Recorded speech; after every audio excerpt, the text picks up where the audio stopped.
Donc, dans cette vidéo, je vais vous expliquer comment trouver le PGDC. Mais alors, qu'est-ce que c'est le PGDC? P, ça veut dire plus. G, ça veut dire grand. D, ça veut dire diviseur. Et C, ça veut dire commun. Donc, PGDC. À quoi ça va nous servir? Ça va nous servir à calculer rapidement et à pouvoir résoudre des problèmes mathématiques. Donc, jusqu'à maintenant, vous saviez très bien chercher les diviseurs communs. Vous faisiez par exemple les diviseurs de 9 et de 12. Eh bien, vous cherchiez toute la liste des diviseurs de 9. 1, 3, 9. Et vous cherchiez la liste des diviseurs de 12. 1 et 12, 2 et 6, 3 et 4. Et vous entouriez les diviseurs communs. Et vous saviez comme ça les diviseurs communs de 9 et 12. En 8e année, on a une méthode un peu plus rapide et efficace pour chercher le plus grand diviseur commun. On va utiliser les nombres premiers et la décomposition de nombres en produits de facteurs premiers. Je vais prendre 9 et 12. J'utilise ma règle, bien sûr, parce que vous en avez tous une à la maison et vous étiez très motivés à l'utiliser. Et je cherche si je peux diviser par 2. Donc, je divise par 2. Ça me fait 6. Le 9, je ne peux pas. Donc, je continue par 2. Ça fait 2 fois 3, 6.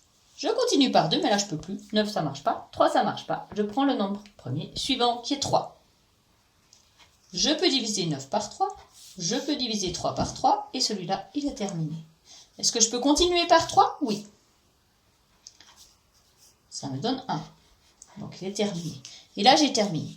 Comme on a vu dans une vidéo précédente, pour chercher le PPMC, je vais multiplier tous les calculs que j'ai mis là.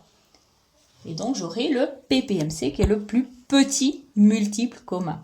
Mais nous, on ne cherche pas le plus petit multiple commun. On cherche le plus grand diviseur commun. Pour trouver le plus grand diviseur commun, je vais m'intéresser qu'aux lignes qui sont pleines. Voilà, j'en ai qu'une. Donc, le plus grand diviseur commun, c'est simplement 3. Je vous fais un exemple avec des nombres peut-être un peu plus grands.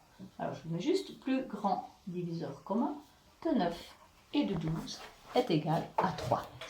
Je vous refais un exemple avec des nombres plus grands. Je ne sais pas, on prend 24 et 36 par exemple. Toujours avec ma magnifique règle, hop, je mets une colonne vide à droite pour pouvoir mettre mes calculs et je recommence. Je cherche avec 2. Divisé par 2, ici ça marche, 12, ici ça marche, 18. Est-ce que je peux continuer? Oui. Je continue toujours par 2. Je ne saute pas les étapes. Je continue par 2 parce que le 6 ça marche encore.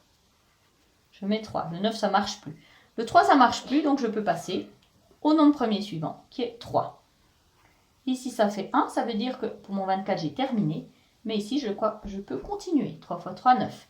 Est-ce que je peux continuer par 3? Oui, ça me donne 1. Donc là, j'ai décomposé mes nombres en produits de facteurs premiers.